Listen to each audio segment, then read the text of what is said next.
So this video is for people who want to do a PhD, for people who have recently made a super big life decision, but somehow are facing some conflicting thoughts, thinking, have I made the wrong decision?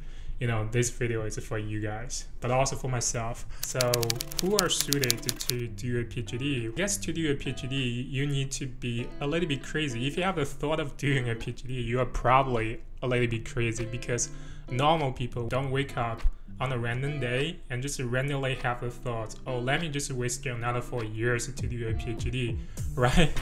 They have better things to do. They want to spend quality time with their family members. They don't want to introduce a person called a supervisor into their life.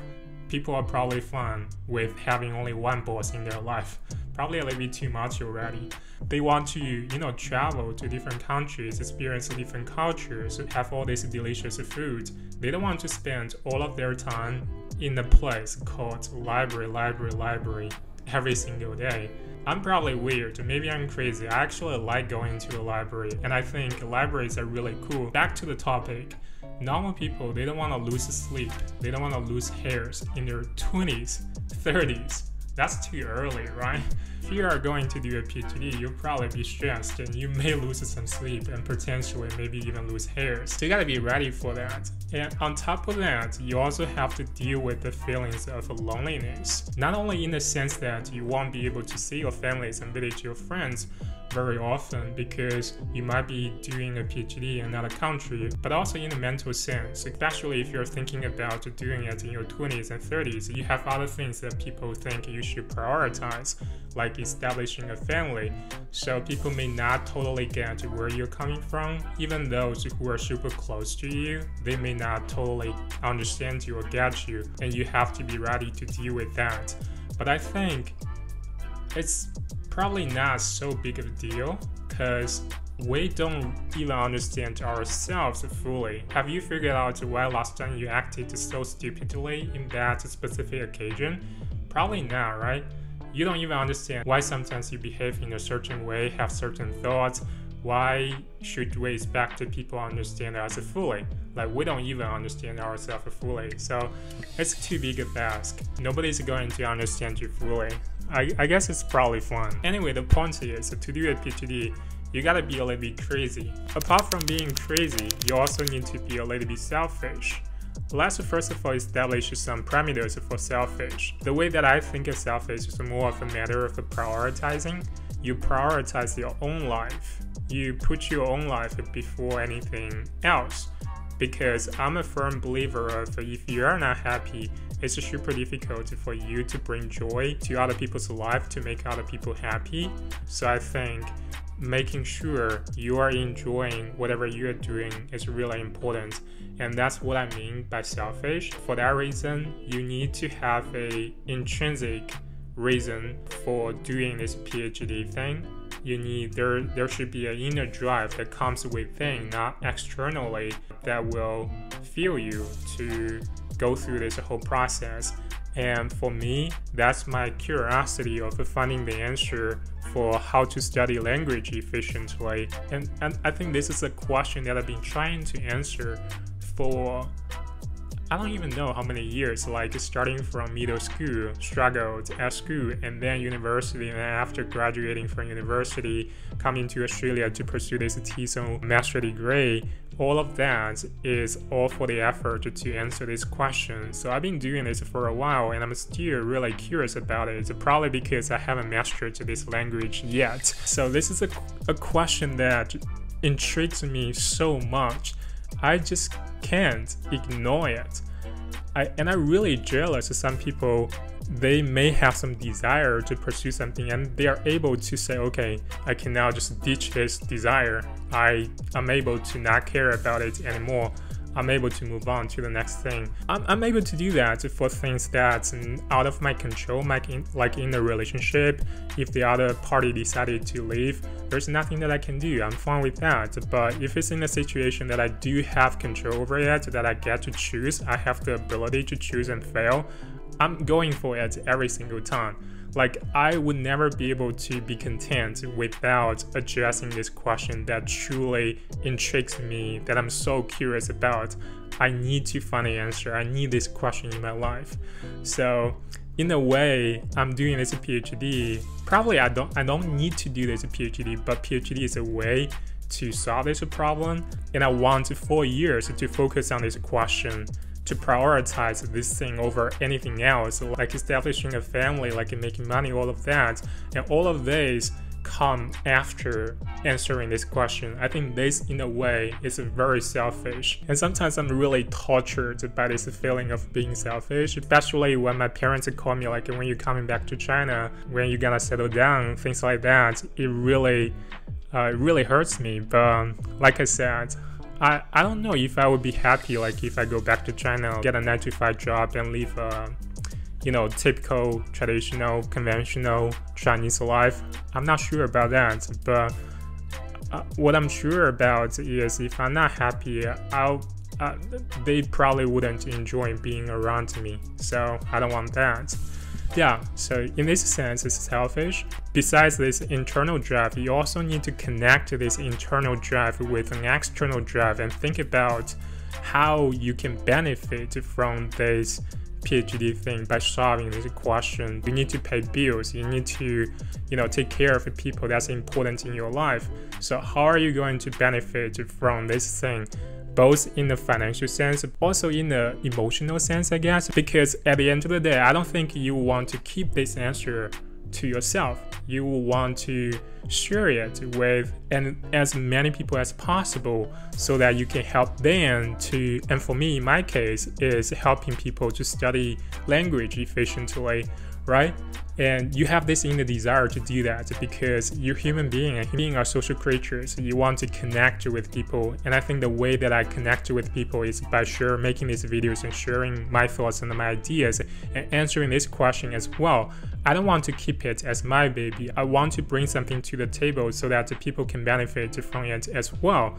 And I think, the problem that I'm trying to solve and I'm trying to answer is valuable to a lot of people because a lot of people are struggling with the language learning. If I can be valuable and useful, maybe not fully answer this question, but bring some useful insights to addressing this question, people would be willing to tune in and hear what I have to say. And at the end, I may get a reward for that. This may not always happen in the form of a financial reward, but sometimes, just a nice comment to thank you for sharing that. It really helped me and really boosted my learning efficiency, things like that.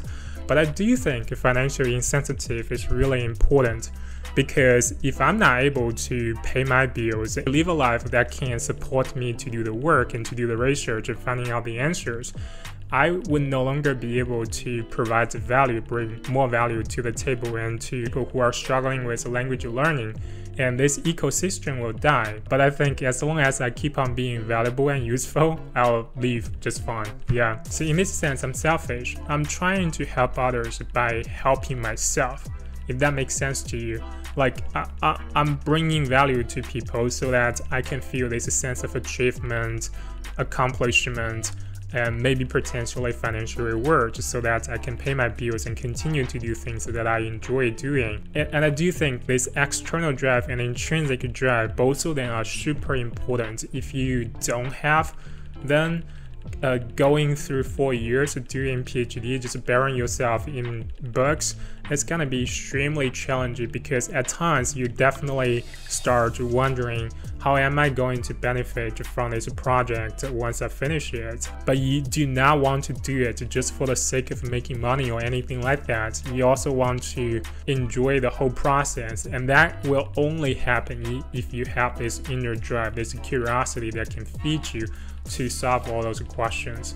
So you gotta be a little bit selfish to do your PhD. Last but not least, you need to be capable of being crazy and selfish. Because the way that I see PhD is basically a person making an attempt to answer a big, small question. And this whole journey will be packed with difficulties, adversities. Answer the question for one is pretty challenging, no matter how small it is. If it's a PhD program, it probably means you have read a lot of stuff and you weren't able to find the answer. And if you're trying to answer a question that nobody was able to answer before, and we've been on this planet first for quite some time, right? It's definitely going to be challenging. If you're not ready for that, a lot of moments you would be in a situation where you can't help but think, why am I doing this? Is this the wrong decision? I shouldn't have done that. I should have chosen the other path instead of this one. I should have listened to my parents. I should have listened to my friends instead of wasting this 4 years of doing this PhD that I'm not even sure whether I'll be able to graduate or not, right? But I think I'm mentally ready for that. Last year, I read a book. I adopted a mentality from this book called the story mindset. So basically, you see your life as a story that you are writing. And that's very similar to producing a movie. If you want a movie to be a successful movie, and you have to consistently create a suspense and create question marks in those viewers' heads, right? Whether this hero will be able to save the country, whether this guy will be able to get this girl at the end. If this question goes away, viewers, audience will start leaving the cinema. So you have to make sure those little questions are coming at you and you're solving them all the time. That's how the story becomes engaging and interesting, and people will tuning in to start watching it. And our life should also have these difficulties and challenges, because that's what make it interesting. That's what creates the momentum to move your life forward. Otherwise, you're just, stay in a static status. You're basically not going anywhere. And I think I have this story mentality, this growth mindset. I kind of see a lot of things that didn't turn out very well in my life, or turn out pretty well in my life, all through a story angle. No matter what the final result was, they were a chapter in my life that's leading me towards to a better place. Maybe not a better place, but preparing me for bigger challenges, bigger questions. With this being said, a lot of times I still have these conflicting thoughts. Like a week after making my decision of pursuing PhD, I just started reading psycholinguistics. It was so hard, so challenging, like so many concepts. It was so overwhelming. I didn't even know where to start. It was I was basically getting into a territory that I didn't know anybody. I was curled up in the corner, what did I do? And I was thinking, well, maybe it's not for me. It's too hard. Yeah, maybe I should do something else. I started to questioning about my own decision that I just made. I was so determined a week before, and now I'm second guessing it. I think there's something that needs to be said about that, because when you look from the outside, once a person make a decision, you would assume them will be super determined and will just carry on to complete their mission. But in fact, even a super motivated guy, determined guy, when he's on that journey, there will be a lot of conflicting thoughts. There will be a lot of moments that will start questioning about his own decision. This may not even be super difficult situations. This could be when they are facing trivial stuff. Take making videos, for example. I really do enjoy making these videos. I think of it as having a conversation with myself, and I really enjoy this process, exploring and finding out the part of me that I did not understand, and getting to know myself a little bit better. But I hate making captions, Chinese, English captions for my videos so much. It's so time consuming. Every time I do that, I'm done. I'm not gonna do that anymore. So I would imagine if I really do start a PhD, there will be problems like that. Maybe it'll be doing reference, citing this source and that source, and you have to be formatted in a certain way. And facing a blank page is probably the scariest thing in the world, and doing a PhD probably means doing that every single day. And trivial things like that may sway you sometimes. So it's not a one-off thing. I made this decision, okay, I'm onto it, and I'll never think about it, never doubt my decision, never ever again. No. And I think that's why having this inner drive is so important. Having this question and be searching about, oh, this is a question that really means something to me. It's something that I really want to answer. In moments like that, I often ask myself, If I'm not answering this question, what other questions I might be answering? Can I find a question that's as meaningful as this one? And the answer is often not. But maybe if you're married, you have kids, maybe you have this question and the question is like taking care of them, simple as that. Yeah, for people like me, I don't have the luxury of having 2 questions. This is probably one of the few questions that I have in my life that I find meaningful. I cannot not having this question. I cannot not having this question. I need this question in my life. I need this question to introduce challenges and problems or difficulties, whatever, to make my life fun. Like, I'm literally voluntarily asking for troubles, but I guess that's what makes it fun. I'm kind of rambling. I'm definitely rambling in this video. I don't know where I'm getting to, but this is my long-winded answer for who should do a PhD. Probably not. It's more of me speculating like what a PhD life will entail, like what a PhD life will look like, and then you reverse think it. Like if there's a life that I'm looking for, if there's something that I truly want, do I want to welcome and engage in all of these troubles? Do I want these troubles in my life? I think my answer is yes. This is about a great time to wrap up this video. Yeah, thank you so much for tuning in. And like always, my name's Kevin, and I'll see you guys next week. Bye. I'm super excited. My language course is now open for enrollment. It doesn't teach grammar, vocabulary, whatever. That shit didn't work then. It's not gonna work now. The reason why you get stuck with your language learning is not because you aren't working hard enough. It's actually because you're working way too hard the wrong way.